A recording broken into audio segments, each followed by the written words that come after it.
Pemirsa, peringatan 60 tahun Konferensi Asia Afrika membahas 3 poin penting yang diharapkan menjadi hasil dari Konferensi Asia Afrika.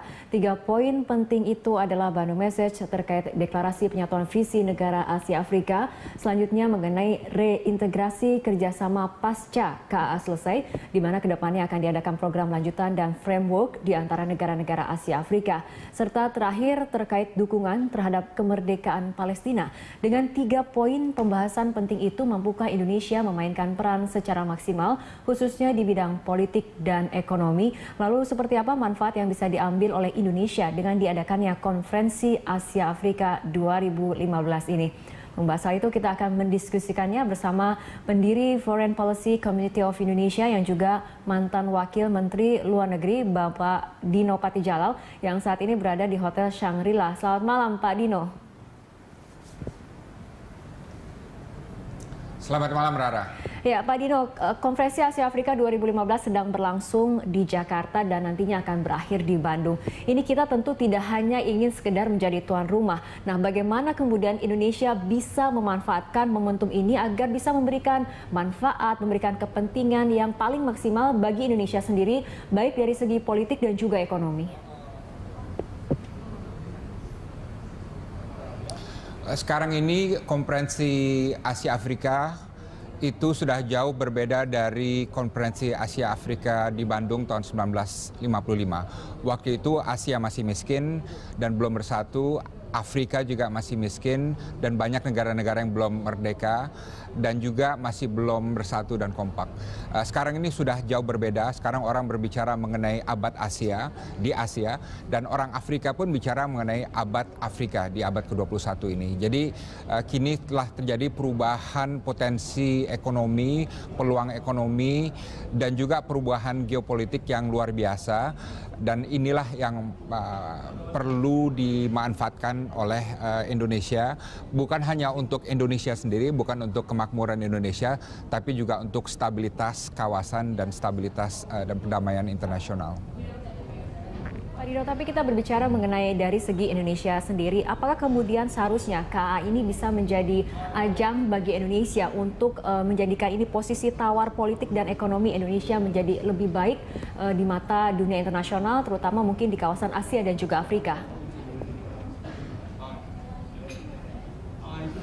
Kalau menurut saya ini kita jangan terlalu melihatnya dari segi Indonesia. Asia Afrika adalah mengenai Asia Afrika. Kita harus berupaya menjadi salah satu pelopor agar Asia dan Afrika di abad ke-21 dapat merubah tatanan dunia baru di abad ke-21. Dan potensi ini jauh lebih besar sekarang ketimbang di tahun 1955 dulu. Sekarang Asia mempunyai kekuatan ekonomi dan bahkan ekonomi terbesar di dunia ada di Asia, termasuk Cina, India, dan Jepang. Dan juga tentu salah satunya juga Indonesia.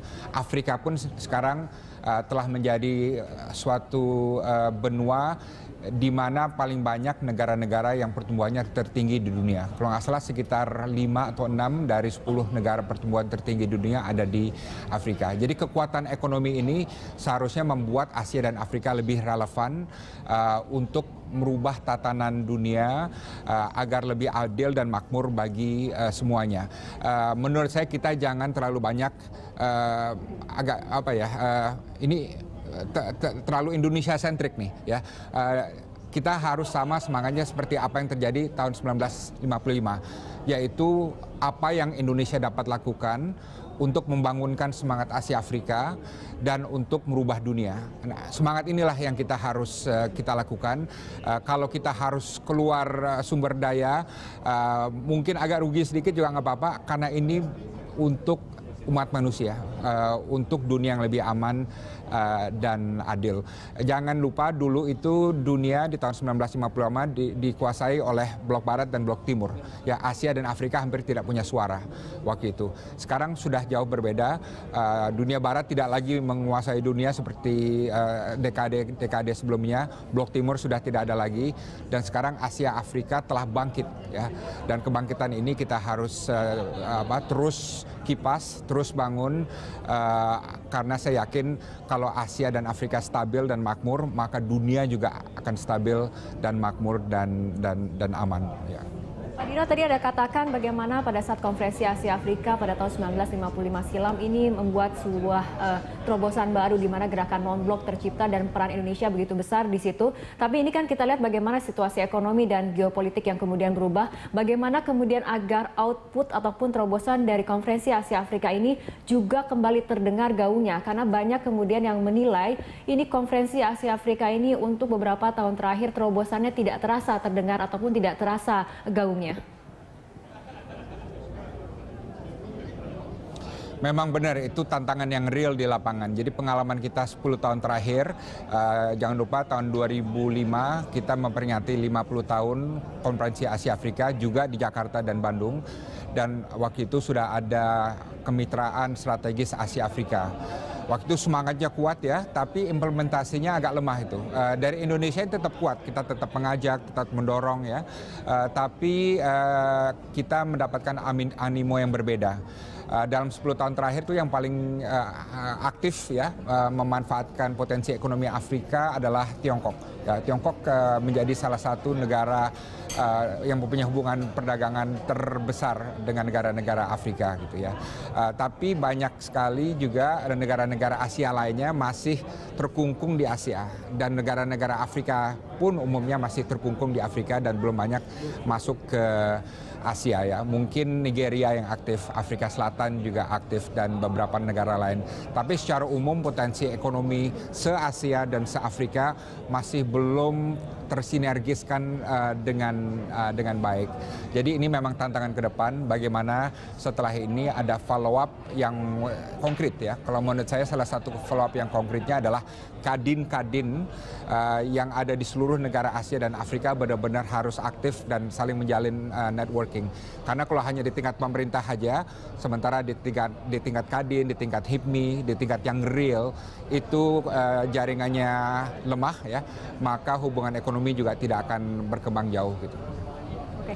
Pak Dino, mengenai New Asian African Strategic Partnership yang tadi Anda katakan, NASP yang kemudian didengungkan ataupun dicanangkan di tahun 2005 silam, ini kan memang sedikit mengalami hambatan untuk meningkatkan kerjasama antara dua benua ini, Asia dan Afrika.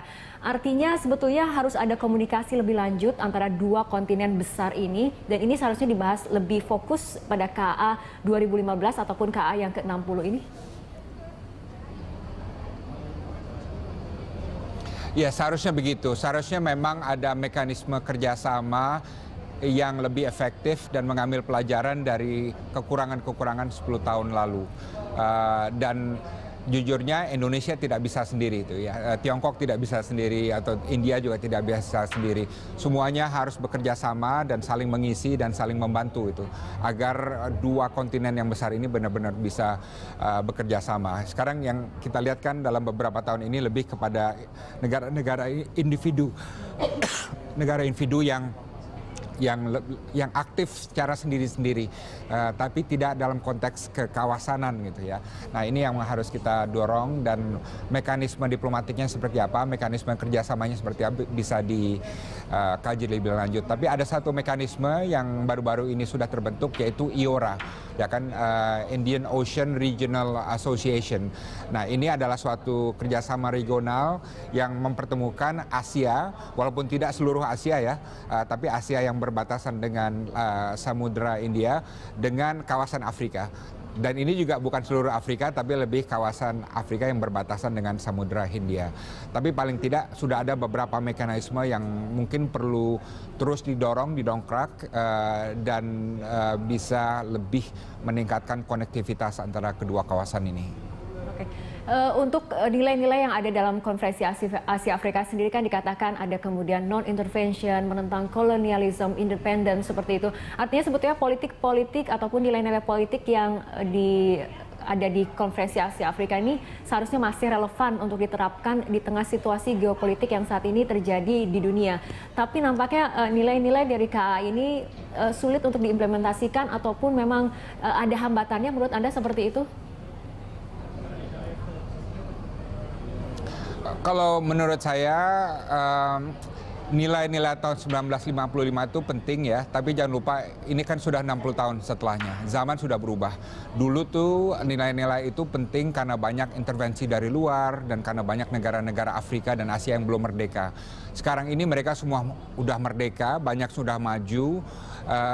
Jadi menurut saya agendanya tidak lagi pada solidaritas ya, tapi pada opportunity ya, pada peluang ya, pada sinergi, lebih kepada aspek bagaimana daya saing negara-negara Asia dan Afrika bisa ditingkatkan dan bagaimana mereka bisa lebih berintegrasi bukan hanya sesamanya tapi juga pada ekonomi dunia.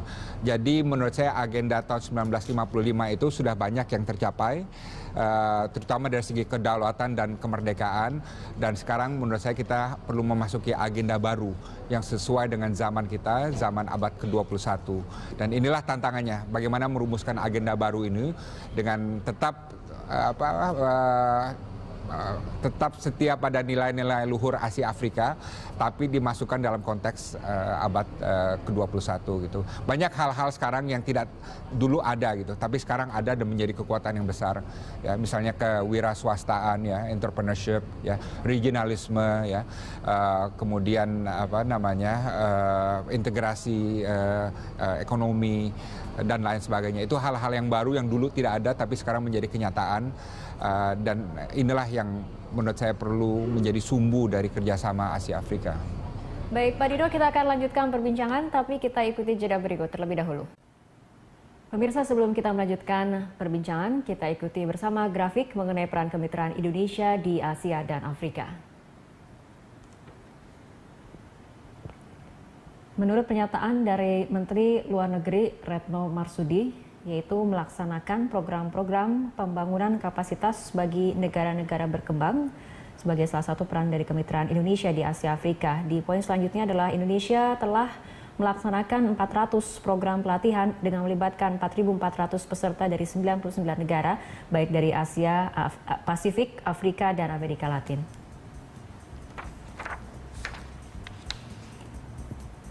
Masih dari pernyataan Menteri Luar Negeri, kerjasama negara-negara selatan menjadi alat untuk tumbuh berkembang bersama. Kami ingin mempersempit perbedaan terkait pembangunan antar negara di selatan.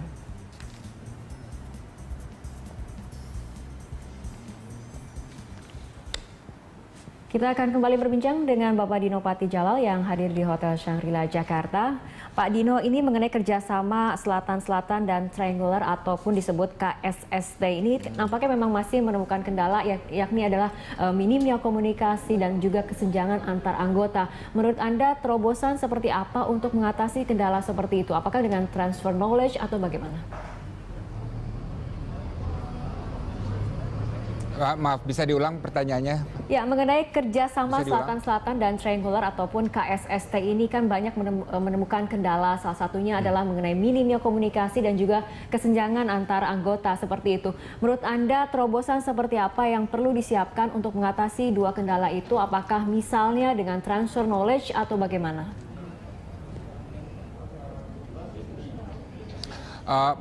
Program yang sudah dijalankan sebenarnya sudah baik ya. Cuma sebanyak apapun program-program ini dijalankan, sebetulnya yang paling bisa menolong nasib bangsa di Asia dan Afrika itu adalah kebijakan governance mereka sendiri.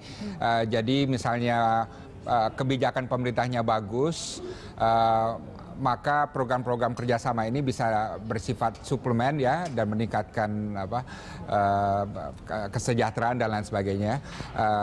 Tapi kalau kebijakannya sudah jelek, kebijakan masing-masing pemerintah di Asia dan Afrika jelek, maka apapun program kerjasama Selatan-Selatan dan lain sebagainya tidak akan banyak menimbulkan arti. Makanya menurut saya dalam konferensi Asia Afrika sekarang ini, kita semua harus menyadari bahwa yang akan memajukan kesejahteraan dan kemajuan dan kerjasama dan lain sebagainya itu ada tergantung dari kebijakan pemerintah di Asia Afrika yang terbuka, yang inovatif, yang berinvestasi pada sumber daya manusia, dan pintar mengolah sumber daya alam dan lain sebagainya.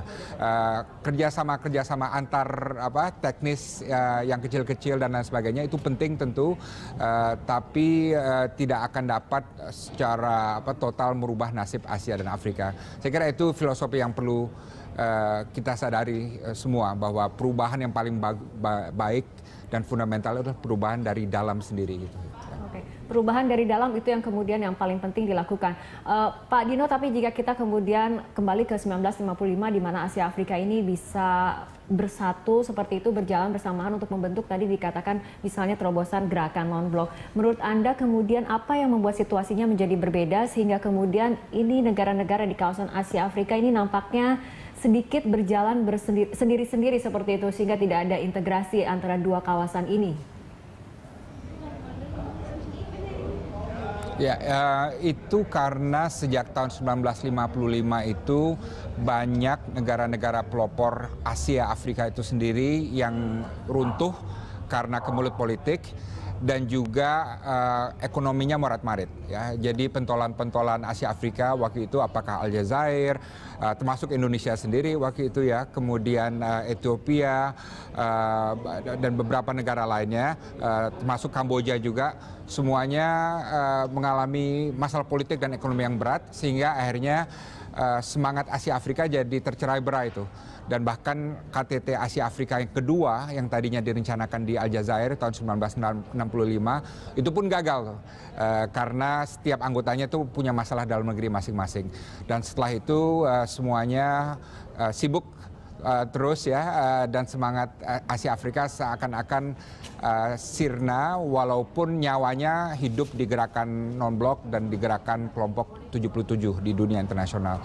Nah makanya baru tahun 2005 itu mulai dihidupkan lagi, diingatkan lagi bahwa roh dari semangat Asia Afrika inilah yang merubah dunia di tahun 1950-an, dan roh ini perlu terus kita jaga dalam bentuk kerjasama yang konkret gitu.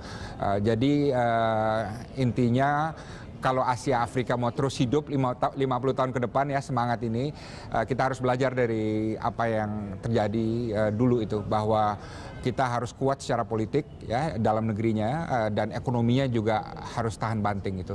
Karena dua hal inilah yang luput di tahun 1955 ke depan yang meruntuhkan Asia Afrika selama berpuluh-puluh tahun setelah itu. Sekarang konferensi Asia Afrika untuk tahun ini adalah yang ke-60 seperti itu Pak. Banyak kemudian pandangan yang nampaknya pesimistis bahwa konferensi Asia Afrika kali ini akan memberikan output yang kemudian signifikan, membawa perubahan setidaknya untuk global seperti itu ataupun untuk khususnya untuk kawasan Asia Afrika. Apakah Anda memiliki pandangan seperti itu juga Pak, atau Anda mungkin lebih optimistis bahwa KA yang ke-60 untuk kali ini akan jauh lebih berbeda seperti itu? Kalau menurut saya, yang jelas saya optimistik bahwa Asia akan terus maju dan makmur, melaju dan makmur, dan saya juga optimistik dan yakin Afrika pun akan semakin maju dan makmur. Dalam arti apa?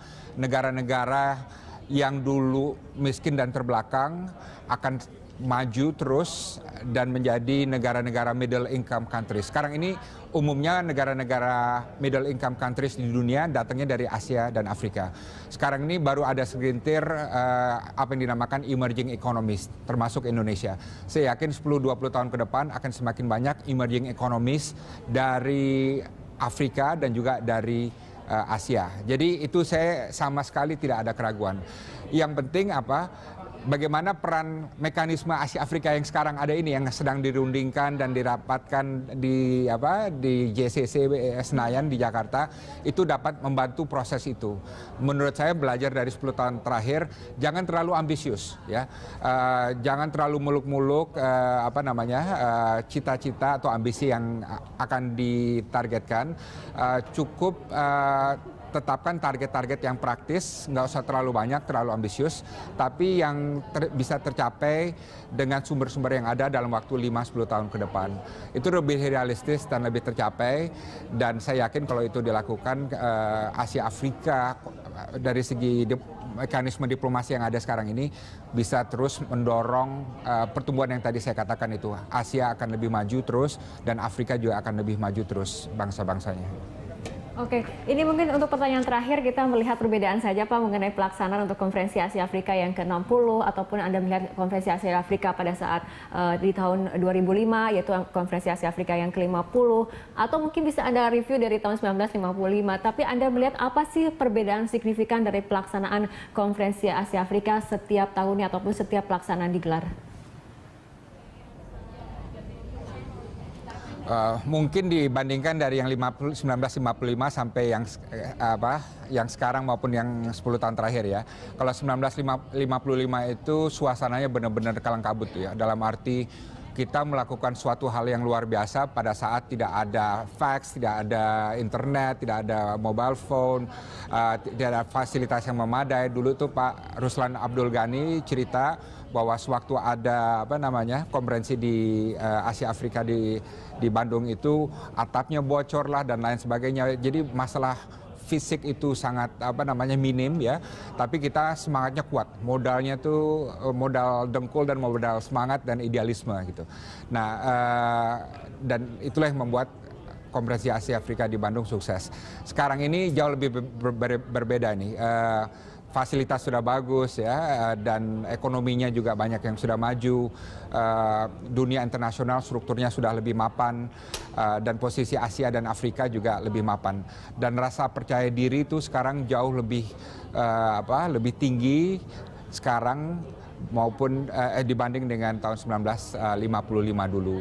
Ya, jadi sekarang suasana percaya diri dan suasana optimis itu tinggi sekali ya. Dan saya kira ini suatu pertanda yang baik gitu. Dan saya yakin orang-orang dari Afrika dan Asia yang datang ke Indonesia, mereka akan menemukan Indonesia yang sangat beda dari tahun 1955 dulu. Kita benar-benar suatu negara yang secara ekonomi mempunyai bobot baik di Asia Tenggara maupun di dunia berkembang, dan mudah-mudahan kita mensyukuri hal itu dan tidak menganggap remeh hal itu, karena hal ini juga cukup langka di negara-negara lainnya. Dan kalau misalnya kita lihat dari 10 tahun terakhir dari 2005 ke 2015 juga ini nampaknya jumlah delegasi ataupun peserta dari Konferensi Asia Afrika juga bertambah seperti itu ya Pak Dino, dan ini diharapkan bisa menjadi sebuah sinyal ke arah positif untuk kerjasama Asia Afrika yang lebih baik seperti itu Pak Dino. Benar, saya setuju, dan mari kita manfaatkan ini. Dan sekali lagi, Konferensi Asia Afrika ini bukan mengenai Indonesia ya. Jangan kita Indonesia sentrik ini ya. Ini adalah mengenai sesuatu yang jauh lebih besar dimensi sejarahnya, yaitu mengenai kebangkitan Asia dan Afrika, mengenai solidaritas Asia dan Afrika, dan bagaimana kebangkitan ini bisa membuat dunia lebih aman, lebih damai dan lebih makmur bagi seluruh umat manusia. Jadi itu menurut saya dimensi historisnya yang jangan pernah kita lupakan. Mungkin konferensi lain bisa, wah ini mengenai kita, ini mengenai kita. Enggak, kali ini lebih mengenai suatu yang lebih besar, suatu idealisme yang benar-benar merubah dunia di awal tahun 1950-an dan terus menyalakan api reformasi struktur internasional sehingga mengakibatkan dunia yang seperti sekarang kita nikmati ini. Ya, kita harapkan Konferensi Asia Afrika yang ke-60 di tahun 2015 ini kemudian akan memberikan terobosan baru, akan memberikan dampak yang signifikan terutama untuk politik dan juga ekonomi di kawasan Asia Afrika khususnya dan juga dunia internasional pada umumnya. Terima kasih Bapak Dino Patijala telah berbincang bersama kami dalam Prime Time Talk. Selamat malam. Ya, perbincangan mengenai menarik manfaat dari Konferensi Asia Afrika ke-60 kembali kami lanjutkan, dan di studio Berita 1 kali ini telah hadir Bapak Haryadi Sukamdhani, Ketua Umum APindo. Selamat malam Pak Haryadi. Selamat malam Mbak Rara. Ya, Pak Haryadi, tadi mungkin dengan Pak Dino lebih ke segi politiknya seperti apa dampak dari Konferensi Asia Afrika. Ini dari segi ekonomi sendiri, banyak kemudian yang berharap dari kesepakatan yang terjadi di Konferensi Asia Afrika ini akan memberikan dampak terutama untuk ekonomi di kawasan Asia dan Afrika. Menurut Anda seberapa signifikan dampak itu? Sangat mempunyai dampak besar ya ke depannya, dan saya melihat bahwa spiritnya kan memang tetap spirit perdamaian ya dari tahun 55 tetap, hanya dulu kan tahun 55 lebih ke arahnya kan lebih kepada diplomasi, lebih kepada kedaulatan dan sebagainya. Kalau sekarang ini ekonomi sangat-sangat memegang peranan besar, dan sekarang ini justru banyak juga mulai banyak pemain-pemain kita, pengusaha kita, misalnya salah satunya di perkebunan sawit, yang mereka juga sudah memulai membuka perkebunan di sana. Salah satunya yang setahu saya adalah misalnya di Uganda. Jadi ini juga mempunyai dampak yang positif, di samping juga kita juga mulai banyak mengekspor makanan minuman, lalu juga industri produk manufaktur kita ke Afrika juga banyak, dan tentunya Asia sendiri ya, kita di samping masalah Afrika juga di internal kita sendiri di Asia, benua Asia ini juga peningkatan investasi dan perdagangan juga cukup luar biasa, dan sekarang memang orang bilang kan ini adalah eranya Asia, dan memang Afrika juga mudah-mudahan setelah permasalahan perang saudara dan sebagainya mereka selesai, mereka juga akan menjadi sesuatu kekuatan yang besar juga. Artinya memang ini era Asia, dan tadi dikatakan ini hambatan yang di benua Afrika, tadi dikatakan konflik di dalam negaranya memang sendiri. Afrika memang lebih banyak masalah stabilitas politik di sana ya. Tapi kalau saya melihat contohnya ya seperti Afrika Selatan dan juga sekarang Nigeria ya juga mulai bangkit, saya pikir juga ini akan menjadi sesuatu kekuatan besar. Dan karena potensinya juga luar biasa. Potensinya luar biasa, dan menurut saya kerjasama Asia dengan Afrika, dengan kita bekerja sama secara ekonomi, dan nanti mudah-mudahan juga akan membawa dampak yang positif bagi kemakmuran rakyat Afrika, ini juga akan mempunyai peran yang sangat besar untuk mendorong pertumbuhan ekonomi mereka. Oke, dari segi ekonomi ini kira-kira sektor apa sih Pak kemudian yang bisa difokuskan untuk dibahas dan kemudian di follow up program-program lanjutannya? Di Afrika itu banyak hal yang justru menurut pandangan kami ya, yang basic yang bisa dilakukan, mulai dari tentunya adalah infrastruktur, sama di kita, tapi di sana infrastrukturnya memang tentunya lebih banyak masalah. Lalu juga kebutuhan pokok daripada masyarakatnya itu sangat besar sekali peluang yang bisa kita raih.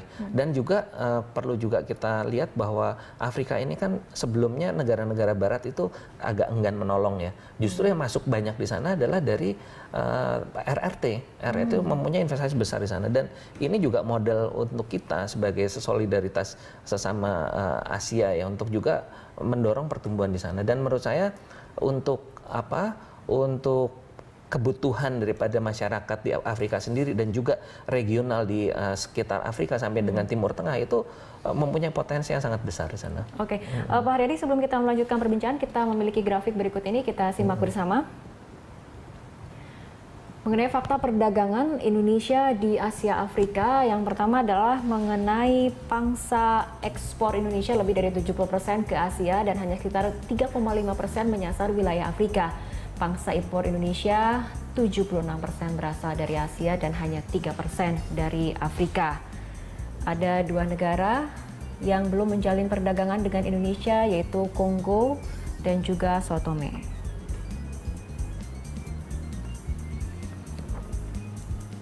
Kemudian ada beberapa fakta lainnya seperti 17 negara di Asia dan 29 negara di Afrika merupakan tempat Indonesia memiliki tren ekspor di atas 10% selama 2010 hingga 2014, dan ekspor Indonesia meningkat pada 2014 dibandingkan 2013 di wilayah Asia. Ini sektornya mengenai perhiasan, minyak sawit, otomotif, ada juga logam mulia, komponen elektrik, baja, rokok, seperti itu.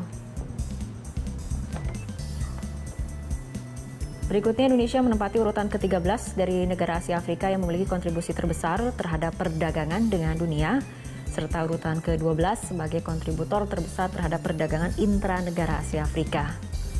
Neraca perdagangan Indonesia mengalami surplus dengan 34 negara dan defisit dengan 71 negara di wilayah Asia Afrika. Volume perdagangan ekspor dan impor Indonesia dengan negara Asia dan Afrika hanya mencapai 11 miliar US dollar per tahun.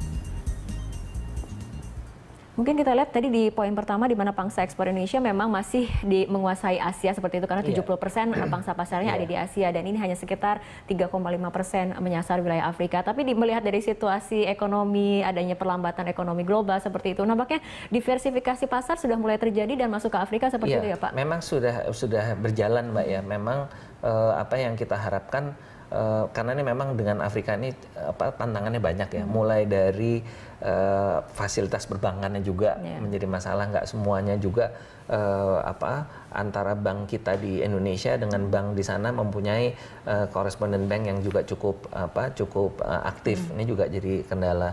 Lalu juga memang tentunya dari jarak ya, jarak ini juga menjadi masalah yang cukup jauh.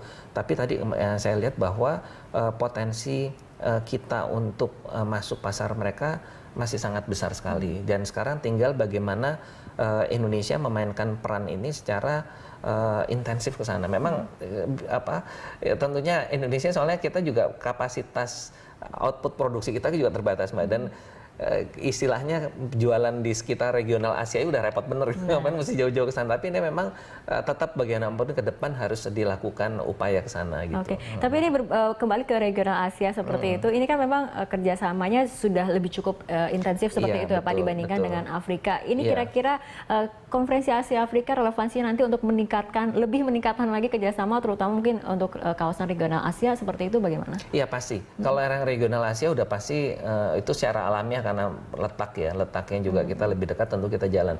Hanya memang tantangannya adalah dengan Afrika ini yang menurut saya harus ada upaya-upaya secara intens untuk juga membuka peluang-peluang yang ada di sana. Dan memang kebetulan ya tentunya selalu kalau dari pengusaha Indonesia kan berpikirnya aduh kalau kita ke sana nomor satu jauh, kedua juga menyangkut daripada harga dan sebagainya yang mungkin dipandang kita lebih kompetitif bermain di regional Asia ketimbang sana. Tapi tadi kembali saya bilang bahwa ternyata beberapa pemain pengusaha di bidang misalnya di kelapa sawit itu sudah mulai masuk ke sana, dan menurut saya itu adalah langkah yang sangat bagus ya untuk membuka kedepannya. Itu kan memang kalau kita bicara kelapa sawit kan turunannya juga banyak ya, tidak hanya masalah minyak goreng tapi juga sampai turunan sampai dengan kosmetik, itu sudah dilakukan. Gitu. Ini untuk kawasan regional Asia kan sudah lebih established seperti itu ya dibandingkan kawasan Afrika. Tapi kan tujuannya dari konferensi Asia Afrika kan bagaimana adanya kesetaraan kesejahteraan. Menurut Anda dari segi integrasi ekonomi Asia Afrika ini seharusnya apa yang perlu dilakukan? Menurut saya yang harus segera dilakukan adalah upaya untuk memudahkan fasilitas kedua negara. Tadi contohnya adalah fasilitas perbankan misalnya. Dan tentunya juga yang tidak kalah pentingnya adalah upaya untuk mempromosikan kedua negara ini secara intensif, dan ini kelihatannya kedua negara kedua belah pihak ini regional ini harus harus mempunyai jadwal yang terprogram. Sekarang ini terus terang sih kadang-kadang ada, kadang-kadang nggak ada gitu. Jadi memang ada ketidakkonsistensian juga di dalam kita membuat suatu program untuk saya bilang nggak bilateral ya, tapi antara kedua benua ini yang sebagai follow up-nya konferensi Asia Afrika ya dalam bidang perdagangan ini yang menurut saya memang masih harus diintensifkan lagi gitu. Harus ada konsistensi seperti itu ya. Jadi turunan daripada konferensi Asia Afrika ini memang harusnya ada suatu program bersama yang kita sepakati dalam kaitannya adalah menjembatani kedua benua ini, tidak hanya antar negara dengan negara, tapi lebih kepada regionalnya. Oke, untuk ASEAN kan ini ada masyarakat ekonomi ASEAN seperti itu yang kemudian memang forumnya lebih jelas seperti itu, artinya lebih hubungannya akan intensif. Untuk Asia Afrika sendiri apakah perlu ada forum ataupun kerjasama yang lebih konkret seperti misalnya masyarakat ekonomi ASEAN? Kalau tidak ada suatu forum yang diinisiasikan dalam suatu format yang permanen gitu ya, emang agak susah. Jadi nantinya perkembangannya akhirnya tadi yang saya bilang, karena masing-masing kan punya kesibukan sendiri-sendiri, apalagi kita di Asia ini udah ngeliat pertumbuhannya dan sebagainya, belum juga kendala-kendalanya itu juga membutuhkan energi yang tersendiri gitu. Nah kalau tidak ada kaitan dengan Afrika yang secara permanen gitu, menurut saya ya nantinya akhirnya banyak akan banyak yang missing gitu untuk dilanjutkan. Itu kita sudah kemudian menyoroti secara regional kawasan Asia Afrika. Mungkin kita agak menarik ke Indonesia sendiri. Ini kan memang Indonesia bangsa pasar yang juga luar biasa, menjadi sasaran pasar dari negara-negara lain, dan kita belum bisa menjadi sebuah negara produsen seperti itu ya Pak ya. Agaknya lebih ke negara pasaran. Enggak juga sih Mbak. Ini memang PR kita bersama ya. Indonesia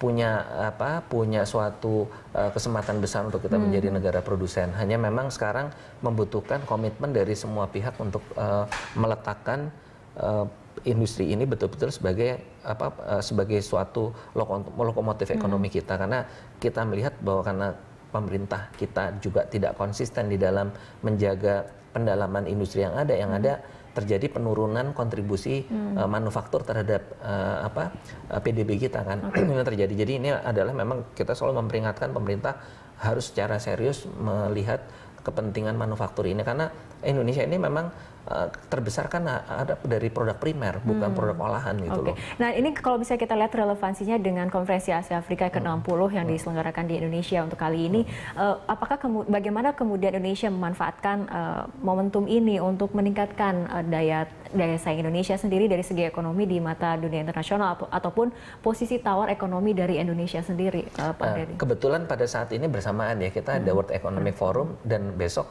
kita mulai Asia Afrika Business Summit nih. Jadi menurut saya momentum ini adalah momentum yang sangat baik ya. Dua event berdekatan dan berturutan, dan audiens yang datang juga beragam. Jadi menurut saya mencermati kebetulan hari ini kita ada World Economic Forum, itu saya melihat sangat-sangat bagus sekali forum-forum yang terjadi, interaksi kita dengan teman-teman dari belahan dunia lain yang datang, dan besok kita dengan Asia Afrika Business Summit.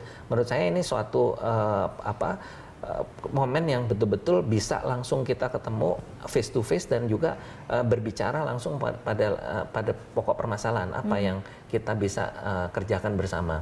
Jadi ini menurut saya sih cukup bagus ya eventnya. Pak Dedi, kita akan lanjutkan perbincangan, tapi kita ikuti jeda berikut terlebih dahulu. Pemirsa, perbincangan mengenai menarik manfaat dari Konferensi Asia Afrika kembali kami lanjutkan. Pak Haryadi, ini di tahun 2005 lalu kan kemudian sudah dicanangkan New Asian African Strategic Partnership atau NASP. Tapi kemudian sayangnya program ini belum dirasakan keberhasilannya karena ini kerjasama antara dua kontinen Asia dan Afrika. Ini kerjasamanya belum sampai maksimal. Sebetulnya bagaimana ataupun terobosan baru apa yang diperlukan untuk membangun komitmen antara negara-negara yang berada di dua kawasan dengan memiliki potensi yang sangat besar ini? Gini Mbak, jadi memang kalau kemarin nggak jalan itu memang kami melihat ada permasalahan di Asianya sendiri juga sibuk dengan pertumbuhan kita, di Afrikanya sendiri juga banyak masalah politik yang di sana terjadi. Jadi tapi ini kan zamannya udah berubah nih sekarang. 2015 ini kesadaran Afrika untuk bersatu, untuk membangun ekonomi regional juga kan mulai tumbuh gitu. Jadi kalau saya melihat justru sekarang ini mungkin ceritanya akan beda. Situasi dan kondisinya sudah sangat berubah, dan menurut saya yang memang di dalam kerangka kerjasama ini untuk saling mendorong pertumbuhan memang harus ada suatu kesamaan visi dan juga semangat yang sama untuk kita bisa meletakkan dasar-dasar yang menguntungkan untuk dua belah pihak ya. Dan dalam kondisi dengan Afrika memang mau tidak mau menurut pandangan kami dari Asia yang harus lebih banyak masuk ke sana. Ya otomatis kalau Afrika mereka sendiri juga masih baru mau menata ininya kan. Jadi kok mereka diharapkan yang ke kita mungkin sangat kecil kemungkinan. Jadi justru sekarang yang didorong adalah kita ke sana. Contohnya tadi juga dilihat kan bahwa kita ke Afrika juga perdagangannya 3,5% gitu ya. Jadi memang ini yang kita yang harus buka gitu ke sana, dan kita membuka ke sana tidak hanya semata-mata perdagangan tapi juga bagaimana kita melakukan investasi dan membuat nilai tambah dengan saudara-saudara kita yang ada di sana. Itu yang penting. Dan strategic partnership ini kalau tidak ada suatu kerangka yang jelas, ini memang akhirnya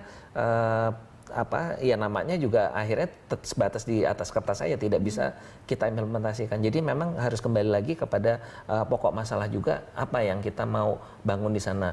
Apakah menyangkut basic infrastructure ataukah menyangkut masalah pendidikan yang kita akan jalankan, dan sebagainya gitu. Nah ini harus jelas juga. Artinya kerjasama ataupun kerangka kerjasama yang konkret sangat dibutuhkan, sangat untuk menentukan alur ataupun arah dari kerjasama itu sendiri. Ya? Dan menurut saya kuncinya adalah juga kita membangun kesejahteraan rakyat Afrika juga gitu. Tanpa mereka kita bangun, nggak mungkin kita bisa meningkatkan perdagangan kita ke sana kan. Jadi harus kemakmuran ini harus kita bangun bersama-sama. Oke, ini untuk Konferensi Asia Afrika ke-60 mungkin ada yang ingin ataupun berharap agar terobosan ataupun output kesepakatan yang dicapai ini seperti pada tahun 1955 silam, di mana bisa membuat gebrakan ataupun gerakan non-blok seperti sebetulnya itu. Sebetulnya sama, Mbak.